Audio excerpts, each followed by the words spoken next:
বিয়ে করলে কি ভাগ্য পরিবর্তন হওয়ার কোনো সম্ভাবনা আছে? জানলে উপকৃত হবে। যুবক যারা বিয়ে করেন নাই, বিয়ে করার মাধ্যমে ভাগ্য সুপ্রসন্ন হওয়ার বা পরিবর্তিত হওয়ার সুযোগ আছে কিনা? আমরা কোরআন খুললে দেখতে পাই আল্লাহ রাব্বুল আলামিন বলেছেন, ওয়া আনকিহুল আয়ামা মিনকুম ওয়াস-সালিহিনা মিন ইবাদিকুম ওয়া ইমাইকুম ইন ইয়াকুনু ফুকারা ইউগনিহিমুল্লাহু মিন ফাদলি। আল্লাহ অভিভাবকদেরকে নির্দেশ করেছেন, তোমরা তোমাদের অধীনস্থদেরকে বিবাহ শাদী দাও, তারা যদি একটু টাকা পয়সার অভাব অনটনের টুকটাক টান থাকেও, তাহলে আল্লাহ তাআলা তাদেরকে বিয়ের পর তাদেরকে সচ্ছলতা দান করবেন।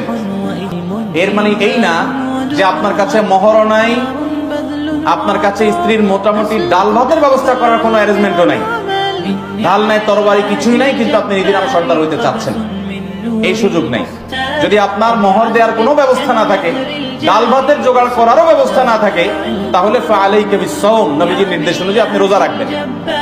বিয়ে করবেন তখন যখন আপনি মিনিমাম মোহরের ব্যবস্থা করবেন, ডাল ভাতের জোগাড় করতে পারবেন। তথাকথিত পায়ে দাঁড়ানোর দরকার নেই, ডাল ভাতের জোগাড় বউয়ের করতে পারলে, মোহর ব্যবস্থা করতে পারলে আপনি বিয়ে করবেন। এরপরে যেটুকু টানাটানি আছে, আল্লাহর ওয়াদা আছে আপনাকে অভাব দূর করে দিবেন। কয়েকজন সালাফ, ওমর রাদিয়াল্লাহু আনহু সহ কয়েকজন সালাফ থেকে বর্ণিত হয়েছে, আজাবান লিমান তালাবাল গিনা মিন গায়রি নিকাহ, ওই ব্যক্তিকে দেখে আমার আশ্চর্য হয় যে ব্যক্তি সচ্ছলতা চায় অথচ বিয়ে করে। কারণ বিয়ে করলে আরেকজন যে আসবে তার রিজিকও আল্লাহ তাআলা নিয়েছেন না নেন নাই, অতএব তার রিজিক সহকারে আসবে ইনশাআল্লাহ।